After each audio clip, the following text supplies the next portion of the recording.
Okay, picture this. An entire invisible civilization living right alongside us. I'm talking about a society that eats, sleeps, rides animals, builds massive communities, and goes to war. And it's all happening completely undetected, literally in the space right next to you. For centuries, ancient scholars, theologians, and occultists have mapped out this hidden dimension in incredible detail, documenting a highly structured, supernatural world. So, in today's explainer, we're going straight to the source materials to unpack all of this. We are basically going to build the definitive organizational chart of the Jinn. Here is our roadmap for the explainer. We'll quickly cover 1. Origins of the Jinn, 2. A parallel society, 3. The two realms, 4. The Jinn hierarchy, and we'll wrap up with 5. Crossing the veil. All right, let's jump right into section 1, origins of the Jinn and their elemental roots. To understand them, you have to understand what they're made of. According to Islamic theological texts and ancient grimoires, while humans were crafted from clay and angels were forged from pure light, the Jinn, they were created from a smokeless, scorching fire. And this elemental origin is absolutely crucial. It means they do possess a physical nature, but it's a completely different physics engine than ours. It's intensely energetic, fluid, and normally totally imperceptible to the human eye. This fiery base dictates the whole shebang: their speed, their ability to shapeshift, and, their famously volatile nature. Moving right along to section 2, a parallel society. Let's look at these hidden communities. So look at this quote from the classical scholar Ibn Kathir. What's really interesting here is the concept of ummah.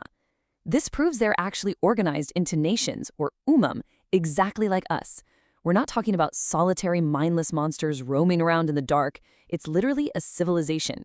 They have different sects, they have different religions, and there are complex rules governing their massive, hidden societies. In fact, their world acts as this bizarre, invisible mirror to our own. Just like humans, Jinn have complete free will. They can choose to be benevolent, completely neutral, or just deeply wicked. They actually eat food, and, get this, the texts state that the dung left behind by our physical animals serves as the food for their invisible riding animals. I mean, how wild is that? They marry, they have kids, and ultimately, just like us, they face absolute accountability on a day of judgment, destined for either paradise or hell, based on the choices they made. Which brings us perfectly to section 3, the two realms, celestial and terrestrial. Now, if you're navigating this stuff, you can actually identify an entity's rank and realm purely through the linguistic structure of its name. The source materials divide their society into two massive categories. First, you have the Ului, which are the upper celestial entities. You can always spot them because their names typically end in the suffix elu or ale. On the flip side, we have the Sufli, the terrestrial or lower entities, and their names frequently end in the suffix tash. It's literally a built-in ID system used by ancient occultists and scholars. And ruling over those lower terrestrial realms are the terrifying kings and princes of the Jinn. We're talking about entities with names like the Red King, Maymun Ahmar, and Burkhan. But here is where it gets super fascinating. These rulers, they don't govern geographic borders like human kings do. Instead, they command vast hosts. A host is this massive, heterogeneous community of monstrous creatures loosely connected by basically one thing: a visceral, absolute fear of their ruler's authority. So they don't share a homeland, they share a master. Okay, on to section 4, the Jinn hierarchy. We are breaking down the 6 tiers of power. The scholar Abu Umar ibn Abd al-Barr actually recorded this exact hierarchy. Every single entity falls into one of these 6 distinct classes, and each level has its own specific operational domain and power level. So let's climb the ladder and break them down one by one. We start right at the base level with the Akmir. These are your everyday entities occupying domestic spaces. The word literally translates to dweller. So when people experience strange, unexplained phenomena in their homes? Weird noises, keys going missing, items moving? The ancient texts attribute all of that to the Akmir. They are basically our unseen roommates, and depending on the entity, they can be completely harmless or just incredibly annoying. Stepping up from that, we have the Arwah. Now, this is a highly specialized and, honestly, a pretty eerie category. The texts note that this specific class of spirits focuses solely on interacting with the young. If you've ever heard tales of kids talking to imaginary friends or vividly reacting to things the adults in the room absolutely cannot see, well, the ancient taxonomy classifies the entities involved in those specific childhood interactions as the arwah.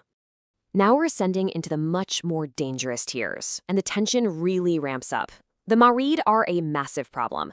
This is a fiercely rebellious, undeniably demonic class. The sources detail how the Marid actively inflict physical harm. They are frequently tasked by dark sorcerers to cause severe physical illnesses, paralyze limbs, induce intense headaches, and even create severe mental blockages. They are malicious operators designed to literally break down the human body and mind. And finally, we reach the terrifying apex of this entire hierarchy, the Ifrit, or Iprit. This is the absolute most formidable, physically powerful class in the Jinn world. Because they possess this immense brute strength, they are the #1 prime targets for dark occult contracts. Sorcerers will specifically invoke the Ifrit to magically transport incredibly heavy objects across vast distances in the blink of an eye, or to enact the most devastating forms of magical destruction.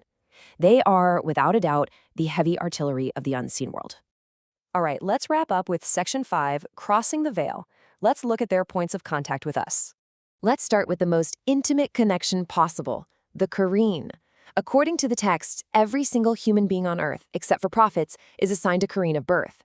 Guys, this is an inescapable, lifelong bond. Your Kareen knows you intimately. It sits right there in your mind, constantly whispering, targeting your specific personal weaknesses, and trying to influence you toward negative actions. It's literally an invisible companion that never, ever leaves your side. But beyond the mind, we also see terrifying physical manifestations in the terrestrial realm, like the subcategory famously known as ghouls. Sourced directly from the texts, these are exclusively female entities that dwell in isolated, desolate deserts. They are terrifying shapeshifters. They'll appear as blinding sandstorms or even beautiful lost maidens just to lure in unsuspecting travelers. And the texts clearly state they only assume their true, horrifying humanoid form when they are actively feeding on human corpses. Just absolute nightmare fuel.